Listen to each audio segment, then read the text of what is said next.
Halo, perkenalkan namaku Stefani Valentia, atau biasa dipanggil Stefani atau Tepi. Aku seorang psikolog klinis. Saat ini aku tergabung dalam beberapa komunitas tertentu dan memberikan layanan konseling psikologis. Oke, topik yang kita bahas pada hari ini adalah social anxiety. Jadi kemarin sudah ada pertanyaan yang masuk ke Instagramnya Sailution. Aku akan bacakan pertanyaannya ya. Apakah keringat dingin dan tangan gemetar saat berbicara di depan umum merupakan bentuk dari social anxiety? Nah, sebelum kita menjawab pertanyaan tersebut, kita akan memulai dengan membahas apa itu social anxiety, atau kalau menurut DSM-5, social anxiety disorder atau social phobia. Jadi social anxiety disorder itu adalah ketakutan yang intens terhadap situasi-situasi sosial. Dan ketakutan ini biasanya karena kekhawatiran bahwa dirinya akan dijudge atau dihakimi oleh orang lain. Ketakutan ini bisa terjadi di dalam berbagai bentuk, seperti misalnya ketika berinteraksi sosial, saat ngobrol dengan orang lain, saat ketemu dengan orang baru, atau ketika individu merasa diperhatikan oleh orang lain, misalnya saat harus makan atau minum di tempat umum. Atau bisa juga ketika individu harus tampil di depan umum, seperti misalnya memberikan presentasi ataupun pidato di depan publik atau orang banyak. Nah, ketakutan ini biasanya tidak proporsional dibandingkan dengan ancaman nyata yang ada. Individu kemudian cenderung menghindari situasi tersebut, cenderung menghindar supaya ia tidak harus berhadapan dengan situasi sosial tersebut. Tapi pada akhirnya, karena individu cenderung terus menghindar, hal itu menyebabkan adanya distress subjektif pada diri individu dan gangguan dalam fungsi kehidupan sehari-hari, misalnya dalam interaksi sosial tadi, atau dalam fungsi pekerjaan, ataupun fungsi-fungsi kehidupan lainnya. Nah, social anxiety ini berbeda dengan rasa malu atau shyness yang lebih umum terjadi, karena social anxiety ini sangat intens, kemudian frekuensinya tinggi, dan kemudian tidak hanya pada satu situasi, tetapi bisa pada berbagai situasi sosial, dan itu selalu terjadi. Oke, jadi ada beberapa hal yang dapat menjadi faktor resiko atau faktor penyebab dari munculnya social anxiety disorder tadi. Yang pertama adalah temperamen atau trait, atau yang biasa disebut kepribadian. Jadi individu dengan ciri kepribadian tertentu, terutama orang-orang yang memiliki inhibisi perilaku atau banyak menahan diri atau membatasi diri, serta memiliki ketakutan yang berlebih akan evaluasi dari lingkungan. Itu beresiko untuk mengembangkan social anxiety yang lebih besar. Kemudian adanya faktor lingkungan, seperti misalnya pengalaman di masa lalu, pengalaman yang kurang menyenangkan terkait situasi sosial, seperti misalnya bullying ataupun interaksi sosial yang tidak menyenangkan di masa lalu. Kemudian hal lain yang dapat menjadi faktor penyebab ataupun faktor resiko adalah lingkungan di masa kecil individu, seperti misalnya lingkungan keluarga atau lingkungan orang tua yang overprotective atau overcontrolling dan membatasi individu. Nah, tanda-tanda social anxiety itu seperti apa sih? Biasanya social anxiety itu bisa termanifestasi dalam fisik gitu, seperti misalnya muka memerah, kemudian jantung berdebar-debar, kemudian tangan atau badan gemetar, berkeringat dingin, kemudian bisa juga dalam bentuk sakit perut, pusing, sesak, atau pikiran terasa blank atau kosong. Kemudian badan juga bisa terasa kaku, kemudian kecenderungan untuk menghindari eye contact atau kontak mata dengan orang lain, dan bisa juga dalam bentuk suara yang sangat pelan. Nah, kalau tadi pertanyaannya apakah keringat dingin dan tangan gemetar saat berbicara di depan umum merupakan bentuk dari social anxiety, bisa jadi hal tersebut merupakan salah satu bentuk dari social anxiety disorder. Tetapi kita perlu berhati-hati juga untuk tidak mendiagnosa diri sendiri, karena individu yang mengalami rasa malu yang wajar juga mungkin menunjukkan gejala-gejala tersebut, tetapi apakah sudah sampai tahap social anxiety disorder atau belum, tentu perlu dikonsultasikan dengan profesional. Oke, lalu apa yang dapat kita lakukan untuk mengatasi kecemasan ketika berada di situasi sosial? Yang pertama, kita perlu menyadari bahwa ketika kita merasa cemas untuk berinteraksi ataupun tampil di situasi sosial, kita memiliki kecenderungan untuk menghindari situasi tersebut. Mungkin untuk sementara waktu atau untuk jangka waktu yang singkat, perilaku menghindari dapat membantu atau bermanfaat untuk kita. Tapi pertanyaannya adalah, sampai kapan kita mau menghindari situasi tersebut? Dalam jangka panjang, menghindar justru menambah masalah atau tidak menjadi solusi dari kecemasan untuk berbicara ataupun berinteraksi secara sosial. Oleh karena itu, kita dapat memilih untuk mengamati pikiran dan sensasi fisik yang muncul. Pikiran yang muncul ketika kita merasa cemas saat kita berada di situasi sosial adalah hal yang wajar. Biasanya pikiran-pikiran yang muncul bisa berbentuk, aku cemas, aku nggak mampu, aku pasti diomongin orang lain pasti berpikiran negatif tentang diriku. Nah, instead of kita terjerat atau bergulat dengan pikiran-pikiran tersebut, kita bisa memilih posisi mengamati pikiran tersebut atau mengobservasi pikiran tersebut. Daripada kita bilang, aku cemas, kita bisa menambahkan, aku menyadari bahwa aku merasa cemas. Atau daripada kita bilang, aku nggak mampu, kita bisa mengubahnya menjadi, aku mengamati pikiranku sedang berkata bahwa aku tidak mampu. Daripada kita bilang, orang lain pasti ngomongin aku negatif, kita bisa mengubah sudut pandang dengan cara mengobservasi pikiran kita menjadi, aku menyadari atau aku mengamati pikiranku sedang mengatakan bahwa aku khawatir diomongin oleh orang lain.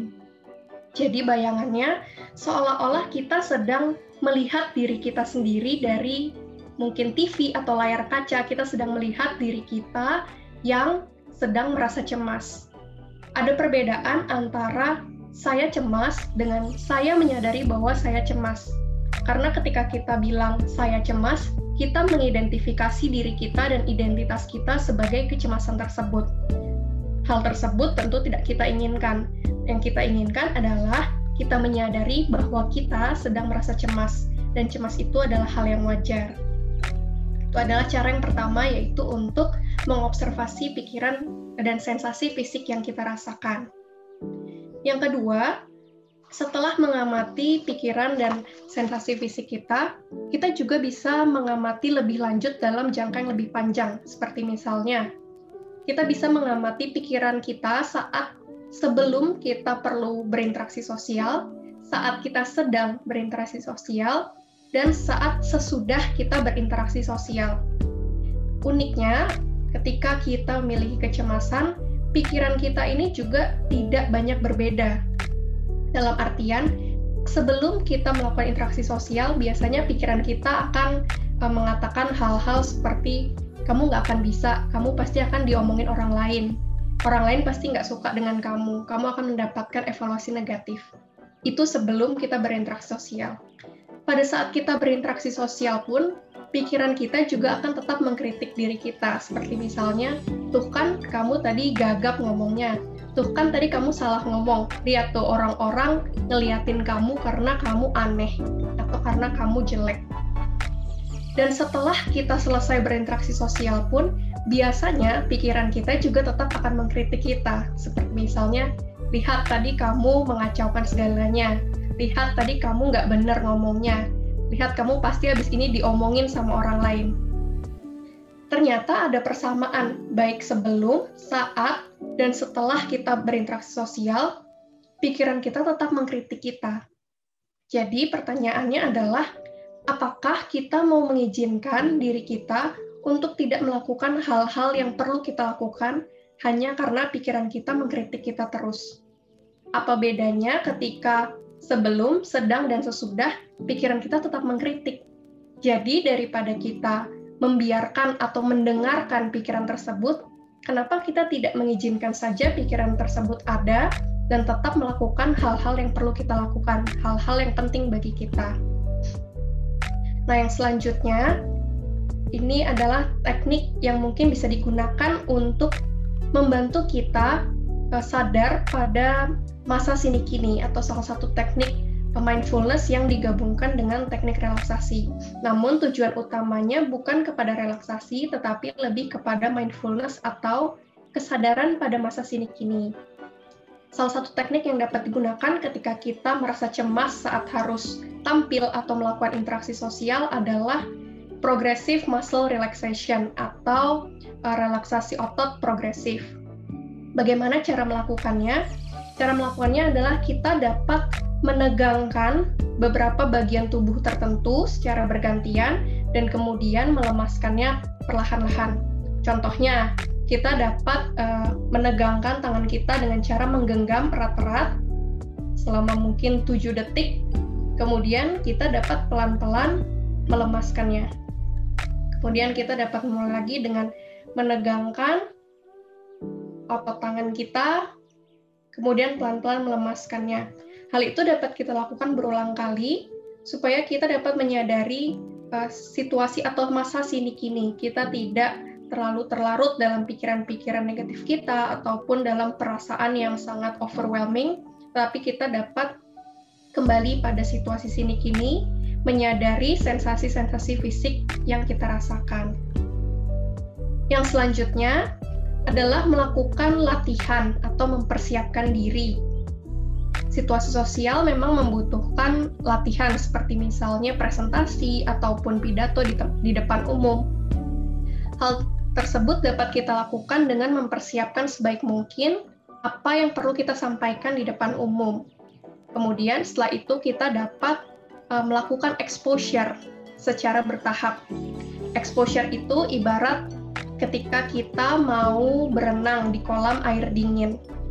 Kita tidak perlu langsung menyeburkan diri dari atas sampai bawah, tetapi kita bisa memulai dengan misalnya memasukkan kaki kita terlebih dahulu, kemudian dilanjutkan dengan tangan kita, baru kemudian kita masuk sepenuhnya ke dalam kolam air dingin tersebut.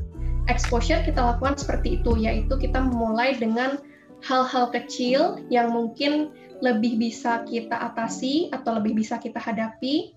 Jadi misalnya ketika kita perlu berbicara di depan umum, kita dapat memulai dengan latihan bersama 1-2 orang teman. Kemudian mungkin latihan dengan kelompok yang lebih besar, kemudian menyiapkan skrip, kemudian baru kita melaksanakan public speaking, misalnya seperti itu. Jadi tidak langsung dari awal langsung ke situasi sosial yang besar, misalnya seperti itu. Nah, kemudian yang terakhir adalah menunjukkan self-compassion atau belas kasih atau welas asih terhadap diri sendiri. Setiap manusia pasti pernah melakukan kesalahan, dan kalau kita gagal ataupun dinilai oleh orang lain, itu adalah hal yang wajar. Apa sih hal terburuk yang dapat terjadi ketika kita dinilai oleh orang lain? Kalaupun tidak ada orang yang berkomentar negatif terhadap diri kita, apakah kita bisa menjamin orang lain tidak memiliki pikiran tentang kita? Apakah kita bisa menjamin orang lain tidak menjudge atau menghakimi kita? Daripada kita fokus ke orang lain terus, daripada kita terus fokus pada hal yang tidak dapat kita kendalikan, yaitu pikiran dan perasaan orang lain, kenapa kita tidak mencoba fokus pada diri kita sendiri? Berikanlah diri kita apa yang kita butuhkan. Ketika kita gagal atau ketika kita melakukan kesalahan, ya tidak apa-apa, kita bisa latihan lagi dan mencoba lagi. Self-compassion dapat kita bayangkan ibarat melihat diri sendiri sebagai anak kecil yang sedang latihan berjalan. Ketika anak kecil itu jatuh, ketika sedang berlatih berjalan, kita tidak serta-merta menghakimi anak tersebut. Kita tidak serta-merta memaki-maki anak tersebut. Tetapi kita justru akan membantu, memberikan uluran tangan, dan menguatkan anak itu untuk mencoba lagi. Kita dapat melihat diri kita sendiri seperti itu, bahwa kita sedang berprogres, dan tidak apa-apa kalau kita masih mengalami kegagalan atau kesalahan. Oke, jadi tadi adalah beberapa tips atau hal yang dapat kita lakukan untuk mengatasi kecemasan sosial. Nah, akan tetapi jangan ragu juga untuk mencari pertolongan profesional jika teman-teman merasa bahwa kecemasan sosial yang kalian rasakan sudah sangat mengganggu, kemudian membuat kalian merasakan distress atau perasaan stres secara subjektif, dan juga mengganggu area kehidupan kalian. Kalian juga dapat menghubungi profesional kesehatan mental melalui platform solution.id. Di sana ada psikolog-psikolog yang siap membantu teman-teman yang membutuhkan. Sekian dari aku, semoga kita dapat bertemu di kesempatan lainnya. Terima kasih.